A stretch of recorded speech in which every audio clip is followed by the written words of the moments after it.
Welcome to The Artist Recreates the World. I am with the best, the extraordinary Gladys Grauer. Got it. I got it. Thank you so much. Your name has been ringing in so many of my interviews, and I'm so happy to have you here. Ben Jones said to me, Gladys, you gotta get Gladys. She's the grandmother of all of Newark artists. So, how are you? I am fine. You look great. Thank you. So, where do you want to start? One of my central questions I always ask artists, what is art to you? Art is my life. Art is the way in which I express my feelings, my emotions, my anger, my joy. Art also is a culmination. What I do now is a culmination, really, of my whole life. Someone once asked me, how long did it take me to paint a certain painting?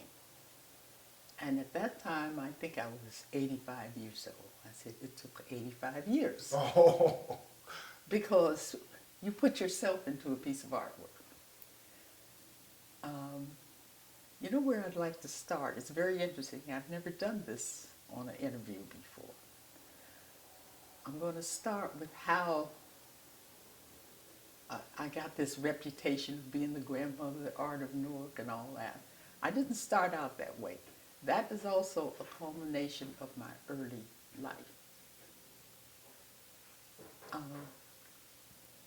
I was raised in Chicago, the south side of Chicago, during the Depression. And at that time in my life, my family was a very interesting family. They were uneducated. When I say uneducated, I can't think of any of them that graduated high school. My mother or any of the rest of my cousins, aunts, uncles, or any of them, because they were just second generation out of slavery. But they read.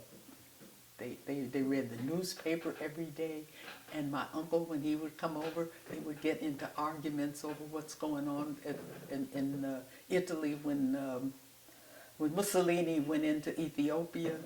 My mother and my uncle had the biggest argument about it. He thought that was the best thing that could have happened to them, running around there with those little, he said, run around in there naked with their little spears. And my mother said, they're not naked people, they are this, that. But I heard all this. And as I'm not going to go through my high school and all that. I'm going to go into... no, you can. If you want to, sure. I'm 95, I'm 93 years old, I can go. No, tell us. I well, really think, I think it would help. It helps all of us because we have people that listen to this show, and you have baby boomers, you have greater generation, you have Generation X, you have Generation Y, and they don't know. We don't have the books. This is what recreating the world is all about. Because this is art too. This is documentation of what you've done as an artist. Okay. It's my elementary school, that is not too important into the direction in which I'm going. I will say that I never saw a black teacher in the elementary school. I never saw a black teacher in high school. However, the high school the elementary school that I went to, or Chicago's very, very scientifically segregated. All black people live here. Someone could give you their phone number, and you would know if they were Irish, if they were black, if they were Polish, or if they were Jewish, if they were rich, because that's just the way the city was divided up. So therefore, the only time I saw white people was the ones who came in the neighborhood selling door to door, the insurance man, or if you went downtown to shop, you saw white people. During that time was a time when people were organizing. I remember as a kid, I heard the slogan, don't shop where you can't ring the cash register, which means that these stores that was owned by Jewish people, that they had black people working in there, but they couldn't. You didn't give them the money; you gave the money to the white man. And all of a sudden, black people decided we won't shop where we can't ring the cash register. So these are all things that happened to me as a child, which I didn't, wasn't too important then, but these things get in your head and it stays there for 93 years, it's still there.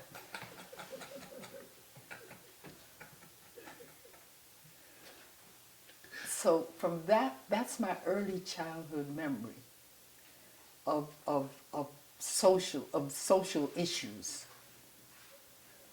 My next thing was when I went to high school. The high school was somewhat integrated, maybe 80%.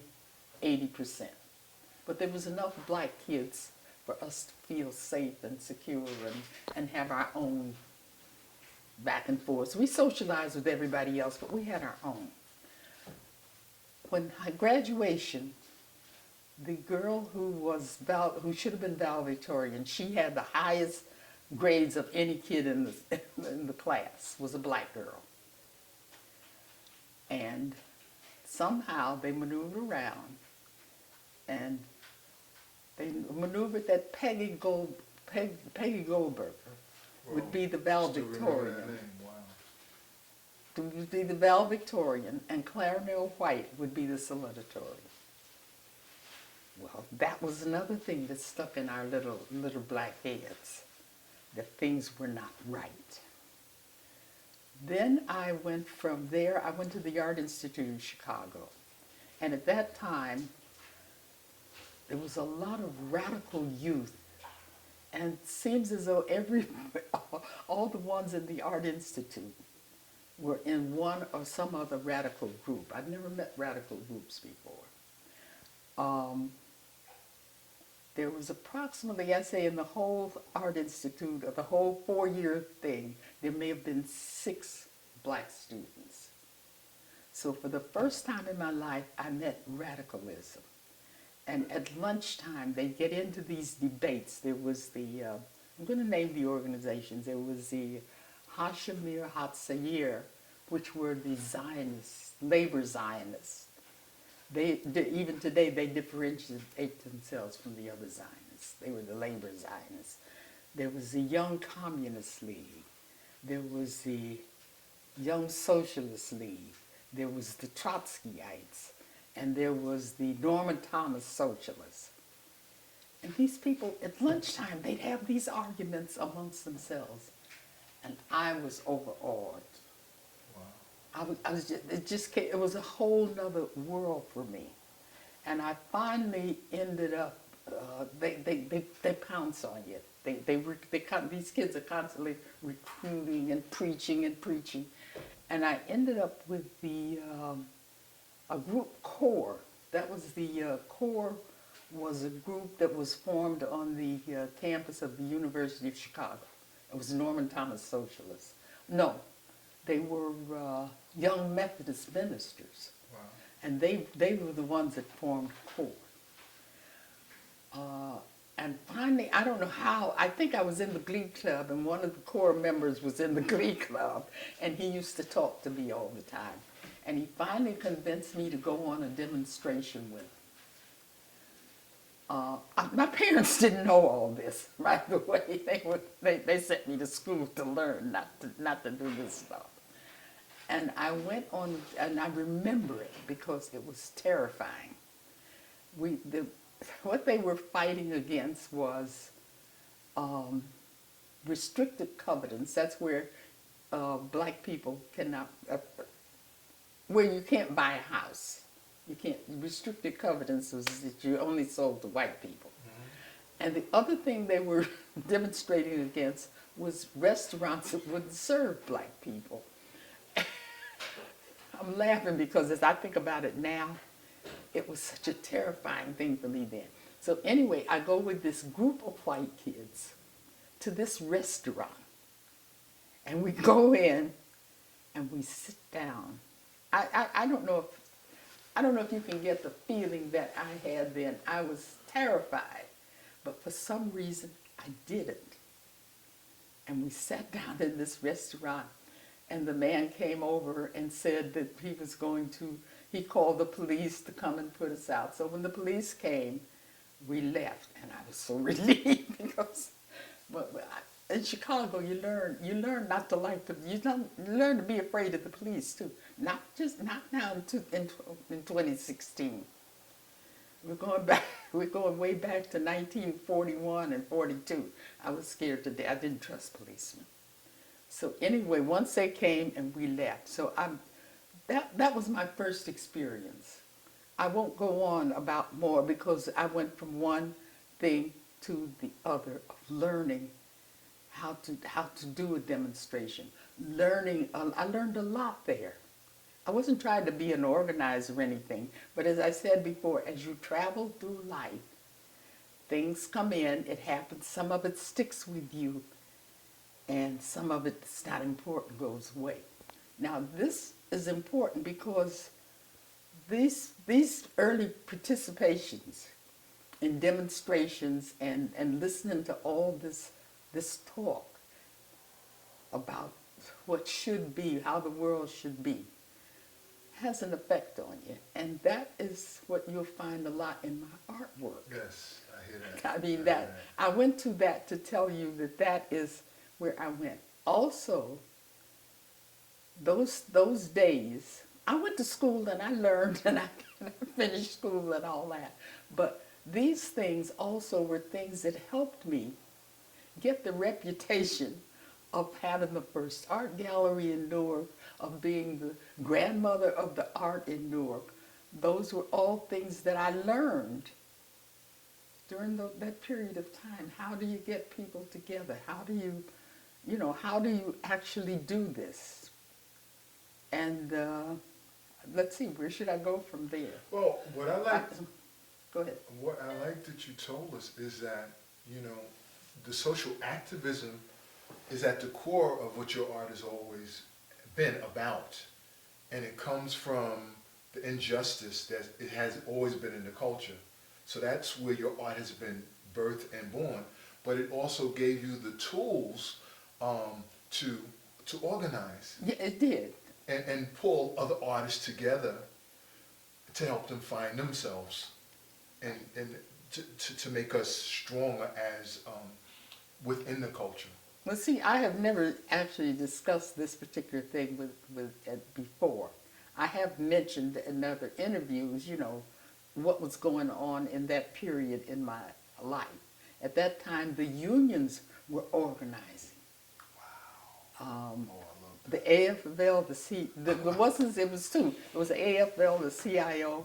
Also, I was very familiar with the fur workers in Gary, Indiana. That's right, the steel mills was in Gary. Another thing that I learned in that period, a lot of things I wasn't really aware of. I was too young to really visualize the whole thing, but it was there. And that was in the steel mills, in Fords, in the stockyards in Chicago. When the unions started organizing, these companies sent down south and brought black people up to be scabs. And what happened was the black people got there and the unions realized that their jobs, they had to organize, and then the black people realized, they're taking advantage of us. Right. They were paying the white people that much, and they aren't paying. So that's how they finally got to, instead of fighting each other. Now tell us what scabs are, the definition for scabs. A scab is when the workers go out on strike. The companies get other people, they bring them up and bring them in to take these jobs at lesser money. Right. And it's to keep the unions from organizing. So I came up in an era when unions there was so much going on in my generation. There was so much that isn't going on so much now. There was so much that should be going on. There was so much of people looking out for themselves, of people who are saying, you can't do this to us. Now, let me build on that point. Why do you think there is such apathy amongst artists, and why don't we have that passion to create that change that you're talking about? That when we come together and use those energies and demand that change that we need. Okay, you're going. Too far? All right. No, we'll no, go no, with no, no. You're going in the right direction, because I look at the artists today, and I'll go back to when I first opened the gallery. In Newark, there was no art going on. This was, I opened the gallery in 1972. It was after the riots. There was no art going on in Newark. I opened the gallery for selfish reasons. I wanted a studio to work outside of my house. I had 4 children, and it gave me a place to work. When I opened the gallery, I was amazed at the artists who started coming. You know, as soon as I opened up the gallery, I looked, and there was Ben Jones, there was Ani Struther, there was Alida Caldwell, Nettie Thomas, all these people. But I didn't know that there was really a need for the gallery. Right. I wanted to have a gallery. And what happened was, once they started coming in, and we formed, one thing we formed was a women's art group. That was the first thing I saw was a necessity, was women who had a husband, children, a job. In fact, these were teachers. So they were teaching, and they had, they had all these things, but they weren't exhibiting. Right. And Alida Caldwell, the first time she exhibited was in my gallery. I think the second exhibitor was Nettie Thomas. And from then on, there's just lists of artists, because they needed a place to exhibit. Right. They needed a place for artists to come together and to talk. And therefore, we formed a very good group. Not planning to form a group. That wasn't the thing, I'm going to go out and I'm going to organize the artists. What happened was, there was a need for it. And we came together. First place we had to do was find places for exhibit. And since there were, I'm going to go into black and white. The white artists were not interested in Newark. They were interested in New York. In fact, the black artists were too. But there was another group from Rutgers, the Women's Caucus for Art, which was headed by Judy Brodsky. And me being the person that I was, something said, you join those. You run over and join that. Even though you have your group, you join. I got Alida and Nettie to join that group. So we got in that group. But they did not exhibit in Newark. They exhibited out in the corporates. They had the connections. But they were from Newark. It was Rutgers. Right. Yeah, the caucus, the Women's Caucus was in Newark, and some of the women lived in Newark. But they were not interested in exhibiting. Newark still had that stigma on them heavily. Well, they didn't think what's the point in exhibiting in Newark? Right. I mean, it's nothing. But we had exhibits we had exhibits at least 3 or 4 a year. We always had a Black History exhibit. We exhibited at Mutual Benefit Insurance. In fact, they were very nice, because there was nothing going on in Newark. We were the only thing happening in Newark. That's a funny thing. Right. But we didn't realize it at the time. That is really funny when you think about how hot the art is today. Yes, absolutely. And let's see, Bell, the telephone company, had a building, a beautiful